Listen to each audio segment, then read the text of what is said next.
acetaminophen, which is your page, end of 3. Okay. All right, so Tylenol.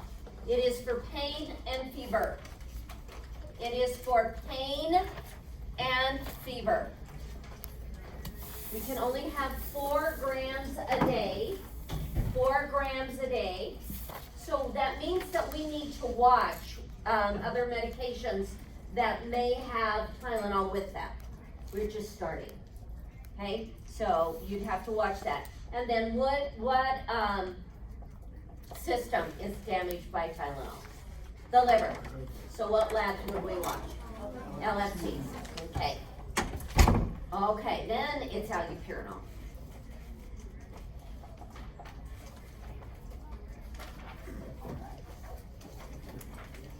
Okay, allopurinol, that is for gout. You remember what gout is? It's the deposition of uric acid crystals in the joints, which then causes severe pain, inflammation, and can cause crippling. So allopurinol decreases the uric acid crystals. So allopurinol is going to decrease the uric acid levels. So what lab would we watch? Uric acid. Hey, don't make it hard. Okay, so the adverse effects are going to be dermatologic. So like Stephen Johnson's. Dermatologic. Stephen Johnson's would be one of them.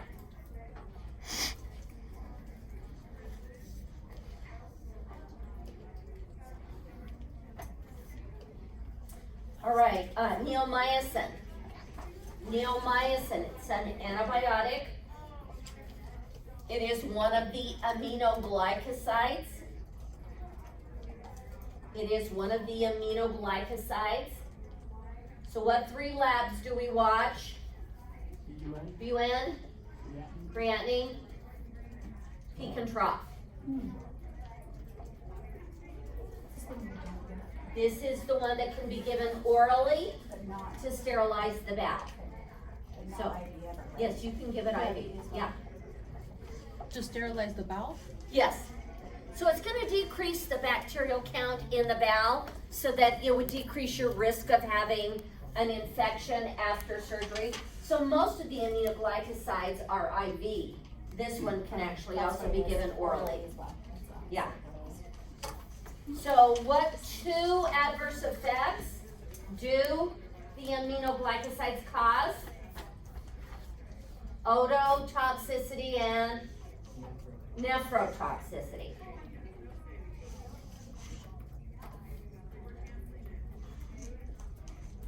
Okay, regular insulin is the only insulin we can give IV. Regular insulin is the only insulin we can give IV. The only insulin we can give IV.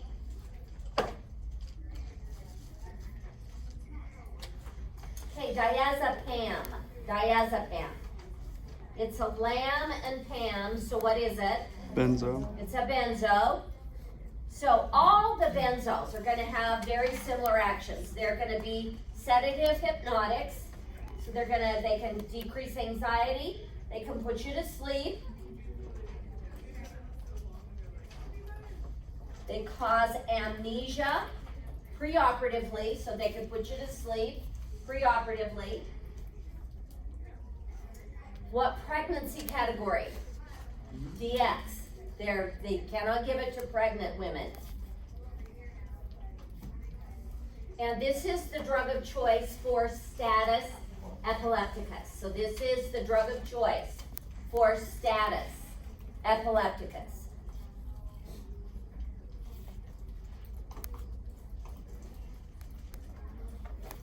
Okay, venlafaxine. Venlafaxine. This is your SNRI. SNRI.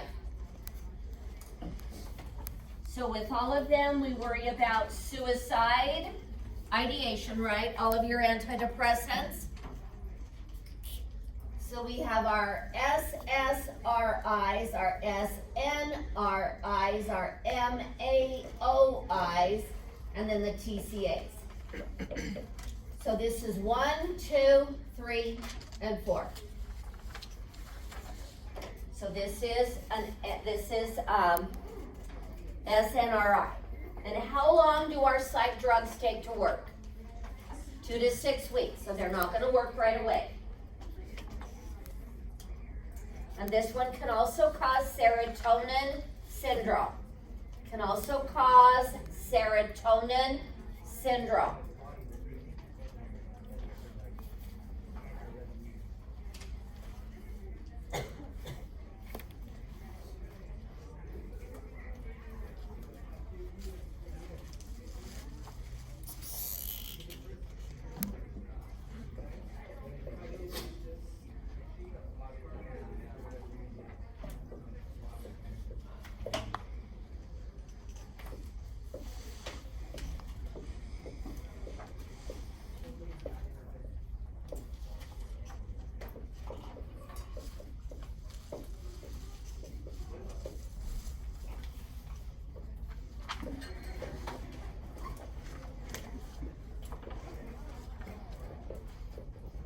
Okay, these are the antipsychotics for schizophrenia. So aripiprazole, risperidone, haloperidol, and chlorpromazine. So this would be the order that you would give them in. These are the older generations, so they're the ones that are most likely to cause EPS signs and symptoms. Extrapyramidal system. So these two, particularly, these also can.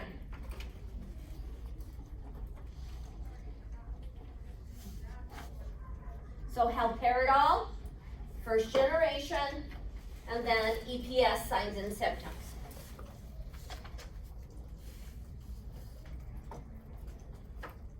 Which one do you want? It's okay. First generation. First generation. What was EPS? Extrapyramidal system.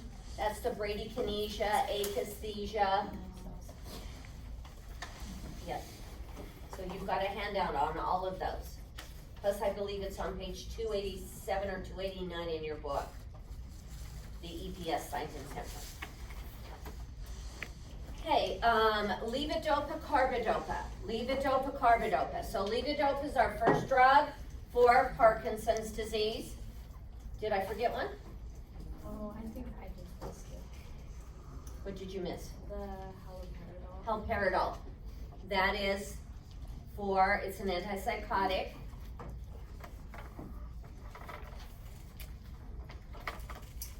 First generation, and it can cause EPS.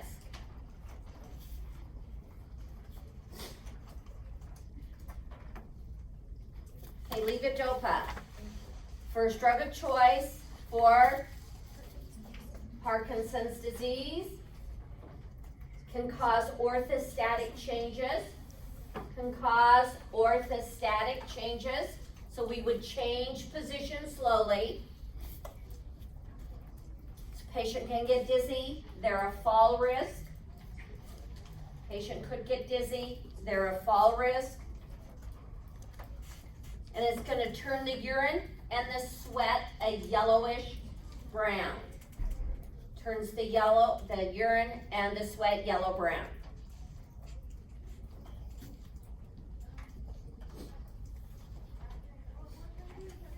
Okay, lorazepam. What is that? It's a benzo, so it's going to have the same indications, same pregnancy category. Change position slowly. It's a CNS depressant, so we remember our nursing. We don't combine CNS depressants. We don't drive or operate machinery until we know how the drug works. So that would be true with all CNS depressants.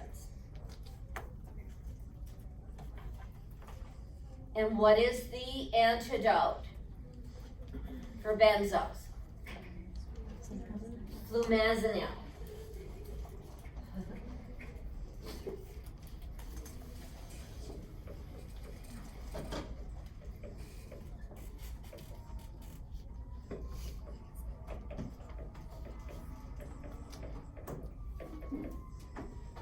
Flumazenil, the antidote for a benzo overdose.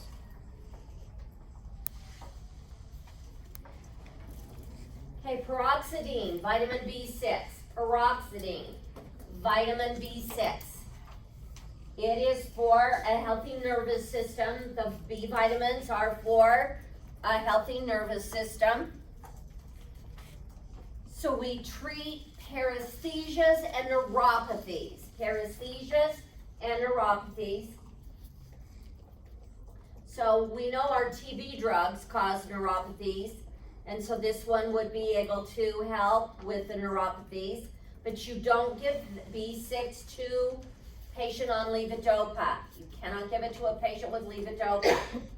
It will inactivate it. You don't give it to a patient on levodopa. It would inactivate it. Inactivate the levodopa. Yes. Yes.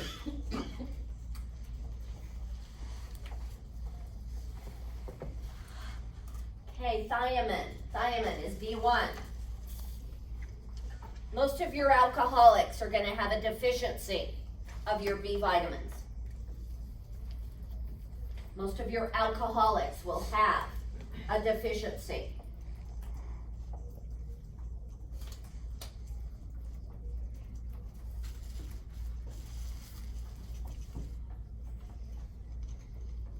Okay, niacin is B3, one of the B vitamins. And this is one that if you give really high doses, it will lower your cholesterol. And did we talk about this? No, we didn't, did we? Amazing. Okay, folic acid, B9. Do you have to know niacin? Even though we didn't talk about it. Secret. If we didn't talk about it, what is it? Distraction. Yes, absolutely, and I did not tell you that. It is, every drug on your test is on this handout.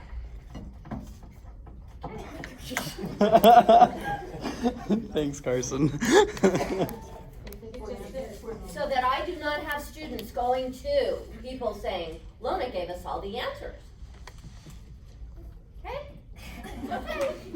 Okay. All right, folic acid.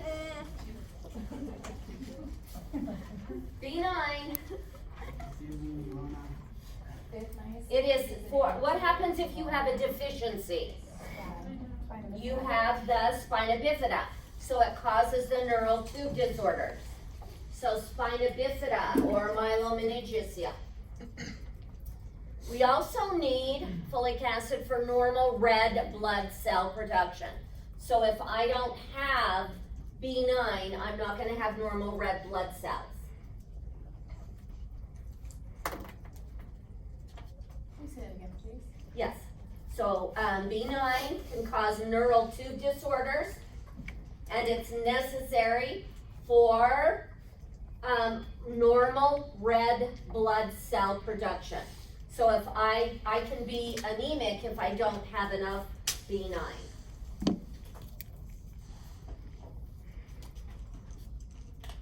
Did I answer your question?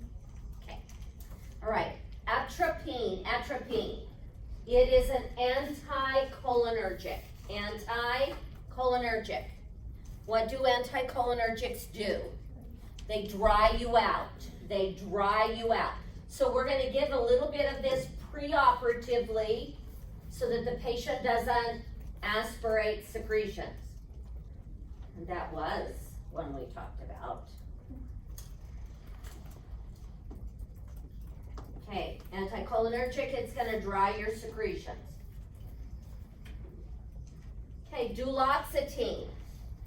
This is an atypical SNRI.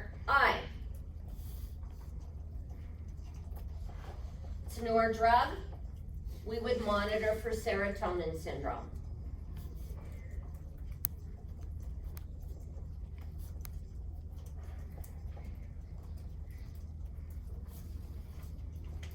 Okay, paroxetine, Paxil.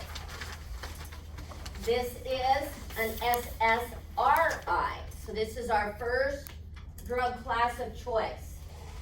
So we give the SSRIs first, don't we? We know it's gonna take time. All of our antidepressants could cause suicide ideation, and it can cause serotonin syndrome if we take too much.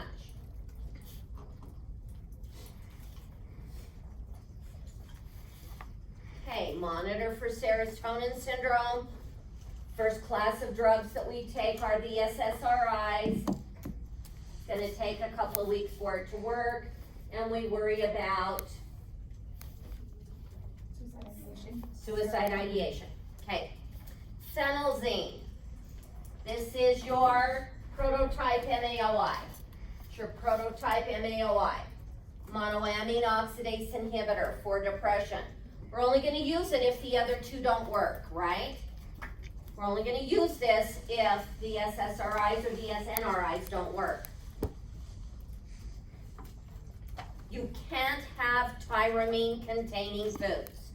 No tyramine containing foods.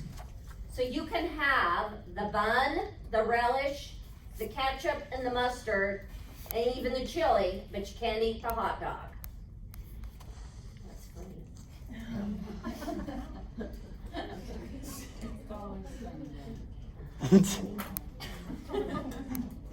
Hey guys, and I hate hot dogs, so I wouldn't eat the hot dog anyway. Hey, hot dogs. Can't have hot dogs. You can't have aged meats or cheeses.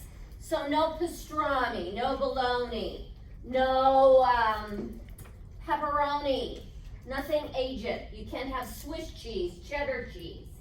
You can't have any beer or wine to try and get over the fact that you can't have pepperoni.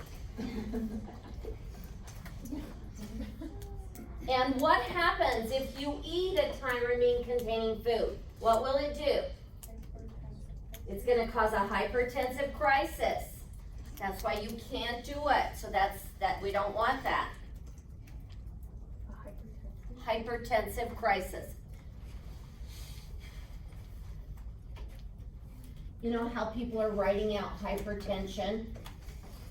This is hypertension, HTN. So you can abbreviate it so you're not having to write it out so much. Save your fingers.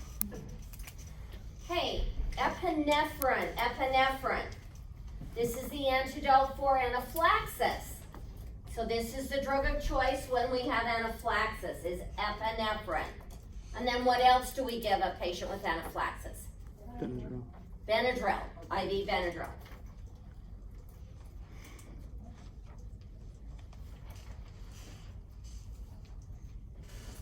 Okay, cyanocobalamin. It's vitamin B12, vitamin B12. We can give it for a B12 deficiency. We can give it for a B12 deficiency, or we also give this for pernicious anemia. Pernicious anemia. If we give it for pernicious anemia, it's lifelong, because there is no cure for pernicious anemia. And how can we give B12? Injection. IM and intranasal. The Nascabal is the nasal form. Is it IM or IV? It's IM. And then you can also get it nasally.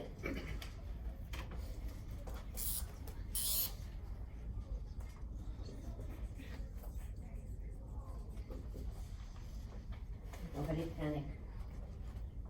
I know the next one is vitamin K. 31 and 32 is where we're going.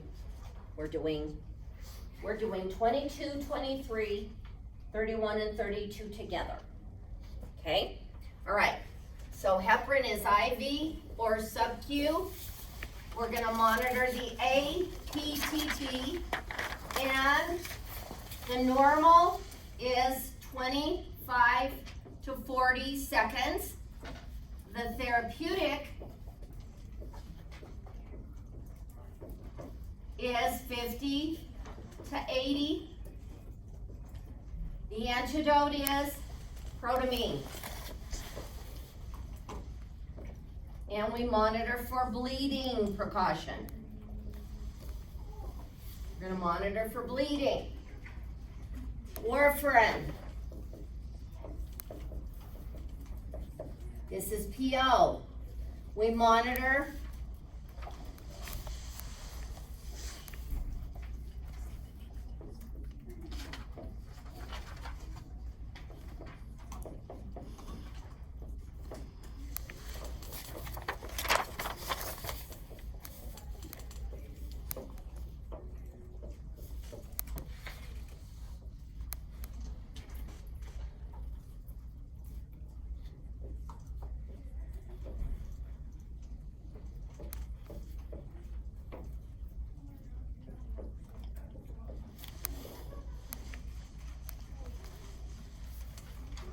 Okay, so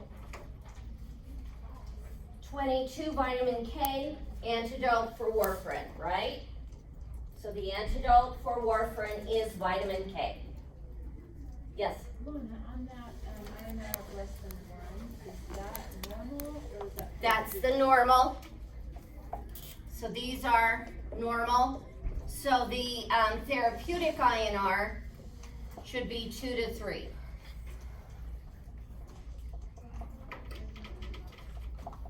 Thank you. Does that make sense? So what does therapeutic mean? Means you're anticoagulated, right? You're not gonna clot. So you wanna push the normal to 2 times the normal. That's your therapeutic level, is 2 times the normal. Right? You're not usually choosy, are you? You're confusing me. I'm sorry. Doesn't take much. Well, I'm glad you're here. Thank you. Okay, and protamine sulfate, the antidote for heparin. Protamine sulfate is the antidote for heparin.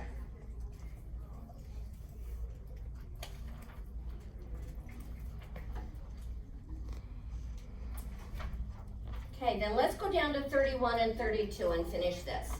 So warfarin, anticoagulant. Normal PT is 12 to 15. And so the therapeutic would be 24 to 30. Okay, the INR, normal is less than 1. If I'm therapeutic, it's 2 to 3. The antidote is vitamin K. If I have a headache, what do I take? Tylenol. Now, if I have somebody that has a blood clot, I'm gonna start them out on heparin. And then when I wanna switch them to warfarin, they're gonna have to be on both drugs until the warfarin becomes therapeutic. Because if I stop the heparin too soon, they'll form blood clots, won't they? So remember, they're gonna be on both of them for 2 to 3 days until I'm therapeutic with my warfarin. Do you want to switch them just because you give PO? Is that the reason? You're switching them because you can't send them home on an IV heparin, okay? So you're switching them to an oral drug so you can send them home, okay? And both of them are gonna require labs, frequent lab monitoring. If I'm on warfarin, do I wanna eat green leafy vegetables? No, what do they have in them? Vitamin K. So you would normalize your labs. You don't want to do that. Okay, what are bleeding precautions? Do you wear sandals? Do you wear flip-flops? What kind of toothbrush? Soft. Are you going to go to an amusement park? No. Are you going to play contact sports? No. You have a headache, what are you gonna take? Tylenol. And what kind of a razor would you use? Electric. Okay. So does everybody have those 2 down? There's mud. Okay. Now back up to 24. Okay, 24. Activase or alteplase. It is a thrombolytic or a fibrinolytic. Thrombolytic, fibrinolytic. So that means that it will dissolve clots. It will dissolve blood clots. it's under the classification of TPA. So they're classified under TPA. So this is tissue plasminogen activator. That's classification, and then all of your drugs fall underneath that, fibrinolytics. So I'm gonna use this, it's indicated for somebody that's having a heart attack or a stroke, ischemic stroke, right? If you give it to somebody with a hemorrhagic stroke, what are you gonna do? Send them right up to St. Peter, because they'll bleed to death. It's IV times 1. IV times 1. That's almost when you're gone. Okay, and adverse effect, superficial and internal bleeding. Superficial and internal bleeding.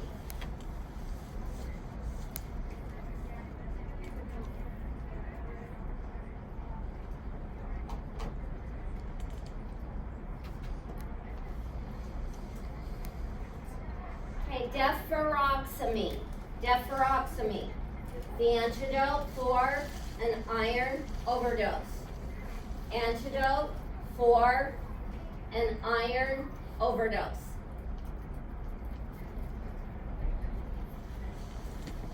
Flumazenil. What is this the antidote for? Benzos.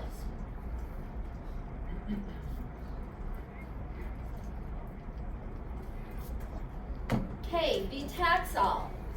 This is an OL. This is actually eye drops for someone with glaucoma. Okay. Interesting. Yeah. Hey. Right. Okay. Prelvican. Prelvican. Okay, so this is to increase your platelet count. Platelet count. It's going to increase it. It can cause fluid retention. It can cause fluid retention.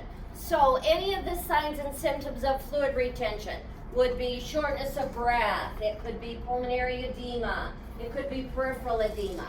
So it can cause a lot of edema, okay? So that's the bad side effect of that drug.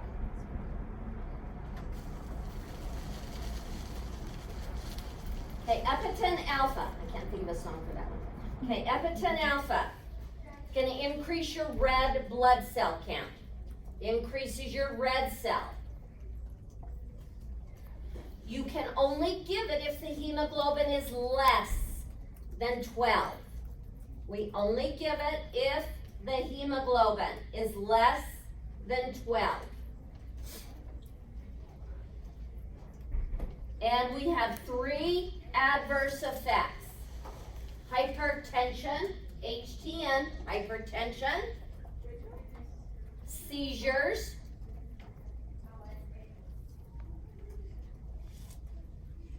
and thromboembolic events, which are blood clots.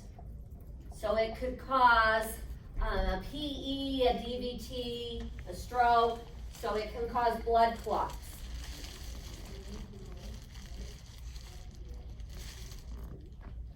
Filgrastim. This is going to increase your white count. This will increase the white count. It can cause nausea, vomiting, and bone pain. If you write NV, it's nausea. Sorry, Mary, I'm just trying to shorten things. Yeah.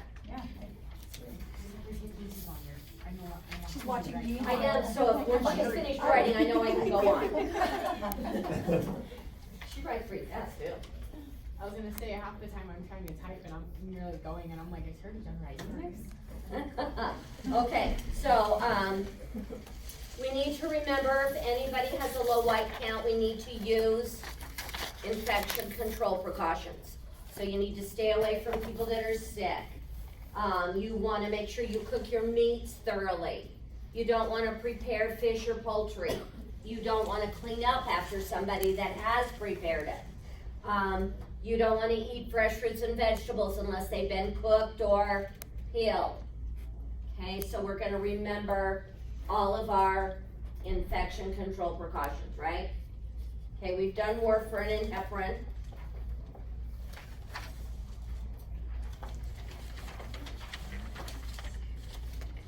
Okay, Lovenox, a low molecular weight heparin.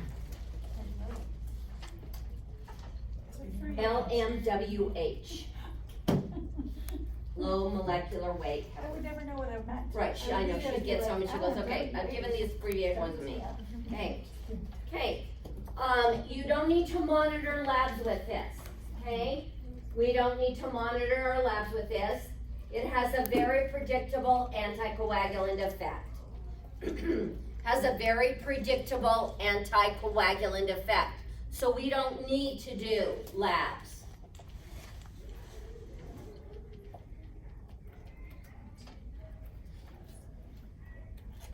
And we are not gonna give this to anybody with peptic ulcer disease. Because if they start bleeding, you're in trouble. Right here in River City. Yes, peptic ulcer disease. Okay. Ceflazoline. Ceflazoline. If it starts with CEF, what is it? Oh, I forgot. Clopidogrel. That's okay, let's do ceflazoline. Okay, ceflazoline. It's a cephalosporin. It's an antibiotic. It's a beta-lactam antibiotic. So if I'm allergic to penicillin, what might I also be allergic to? The cephalosporins. Where are all of the antibiotics excreted? Through the urine, the kidneys. Okay, so what labs do I watch? BUN and BUN and creatinine. Do you remember what the normals are? BUN is 10 to 20, and creatinine 0.6 to 1.2. You said the CF. It's a cephalosporin, because all of them start with CEF. So cephalosporin, they'll have cross sensitivities to the penicillins. It's a beta-lactam antibiotic. And we're gonna monitor the BUN and creatinine. Okay, let's go back to clopidogrel, because I forgot it.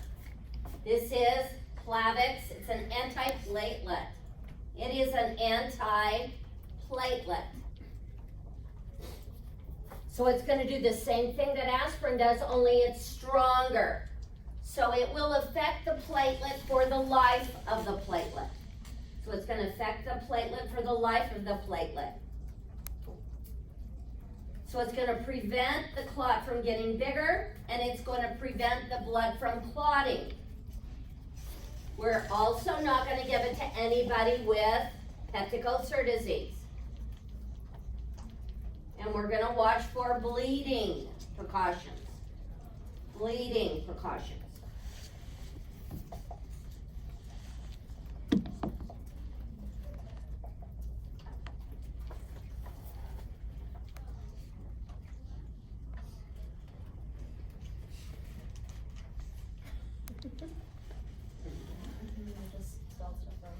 Okay, yeah, I do that too. Okay, gentamicin. Gentamicin. It is your prototype aminoglycoside. Prototype aminoglycoside. So what labs? 3. BUN, creatinine, peak and trough. What 2 adverse effects? Ototoxicity and nephrotoxicity.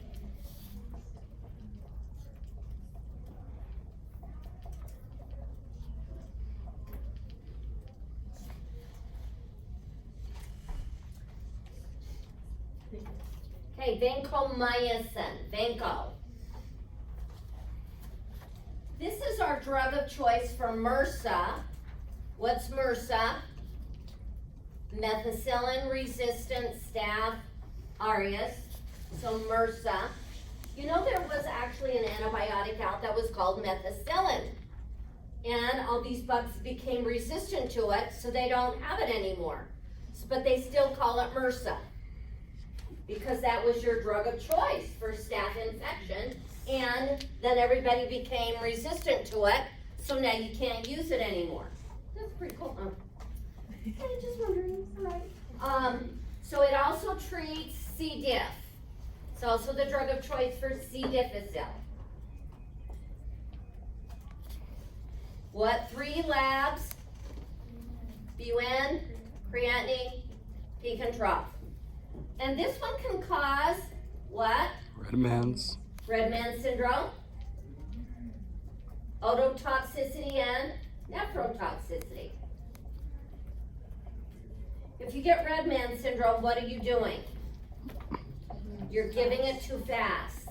You're giving it too fast.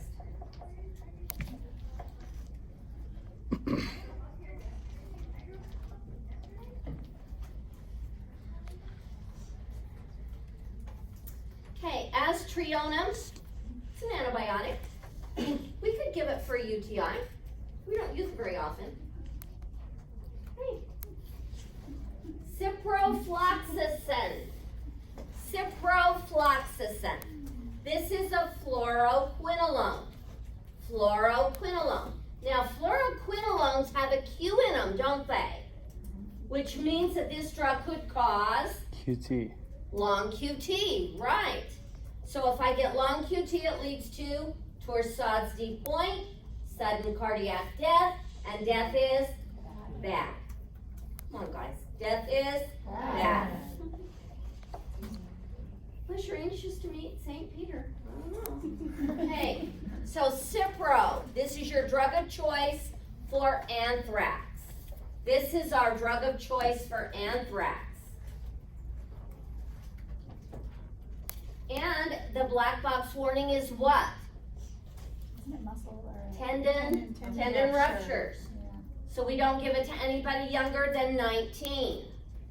So tendon rupture, we're not going to give it to anybody younger than 19.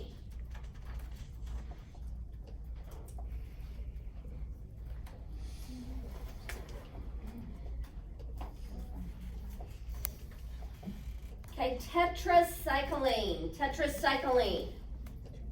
It's for acne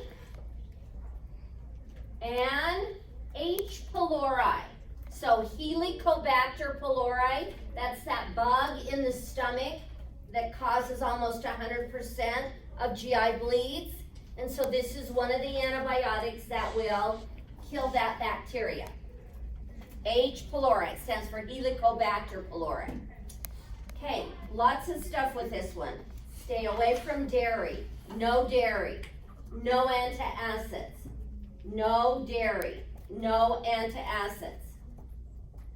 Can discolor your teeth. It discolors the teeth. It turns them kind of a yellowish brown.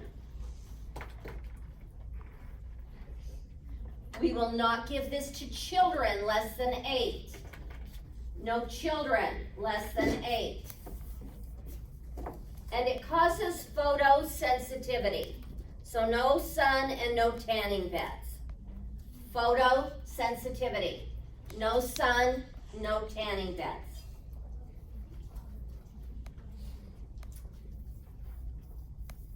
Okay, imipenem. It's an antibiotic. It's actually a combined antibiotic. Okay, ampicillin, amoxicillin. Ampicillin, amoxicillin. It is a penicillin-like drug. It is a penicillin-like drug. And they're the ones that are the most likely to cause allergy or anaphylaxis. This drug, this classification is the one that's most likely to cause anaphylaxis or allergies, the penicillins.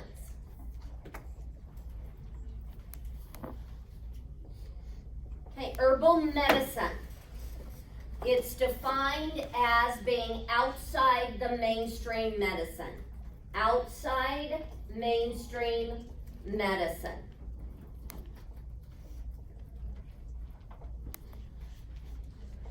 Okay, clonidine. Now, clonidine is one of the drugs for someone that is coming off of their addicts. So it's coming off the heroin, the methamphetamines, the cocaine. Remember, there was Suboxone, which was buprenorphine. There is naltrexone, methadone, and clonidine. So there's 4 of the drugs. This is one of them. So this is one of the drugs we give for somebody that is withdrawing from narcotics. Would you mind writing those on the board? Yeah. Would I mind? No, I don't mind. And clonidine's the one we don't know the action, right? Right, it works in the central nervous system, but its exact effect, it also is for high blood pressure, is what it was originally. But we find out now it's kind of a sedative, it has CNS effects, so we don't really know all the ways that it works. Okay, so we can use buprenorphine.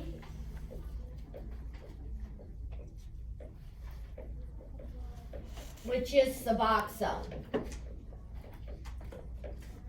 There's naltrexone, which is Revia. There's methadone. And then there's clonidine. So they can use any of these. So these drugs are meant to be given to someone that's rehab. They're in rehab, and they're supposed to decrease the dose so that they can eventually get them off. But we've got some patients that are on these literally for years. Does the tall one go up with these? Tolwyn is an agonist-antagonist. So it doesn't. So that would have an antagonistic effect. But this is, so you, they don't use that for this reason, but you could.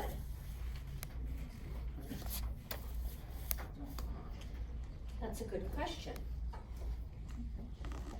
Oh man, I thought it was Should we just, okay, we just turned the page, that's why I'm confused. It doesn't take much of my age. Okay, 45 we've already done. It's characteristics of adverse effects, and we already did that. It's on the first couple of pages. This is my 5th time through this, so I know. Okay, all right, aspirin. Aspirin, the 4 A's of aspirin, the 4 A's. It is an analgesic, so pain, analgesic, antipyretic, so fever, antipyretic. It is an anti-inflammatory, so it's for inflammation, anti-inflammatory, and it is an anti-platelet, Now the 2 systems that this aspirin damages, this can cause peptic ulcer disease, so it is ulcerogenic. This is ulcerogenic, so you want to take it with food. If you're going to be on a lot of aspirin over a long period of time, you should probably be on an H2 blocker or a PPI. The purple pill, Nexium, Prilosec, because of what it does to the gut, okay? So it is ulcerogenic. And then the other thing is it can damage your kidneys, so we want to monitor renal function. And it can cause tinnitus. Can cause nausea and vomiting.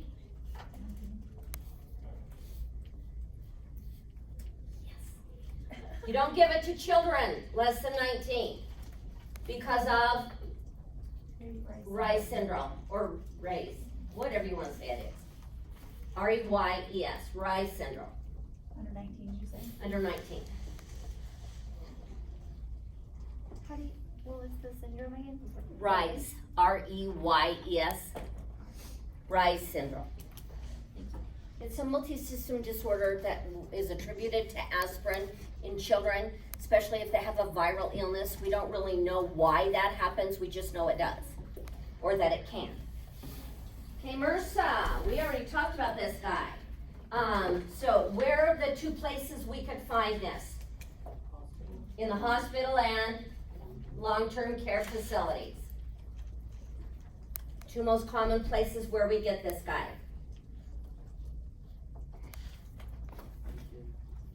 Okay, phenytoin. It is, excuse me, for seizures. It is for seizures. Now the normal level is 10 to 20. A therapeutic level, I should say, not normal. Normal level should be 0. Okay, therapeutic levels 10 to 20. Most of the levels are 10 to 20. It's kind of weird, huh? So if I don't know, just put 10 to 20. And most of the time you'll be okay. All right. Seizure meds are lifelong.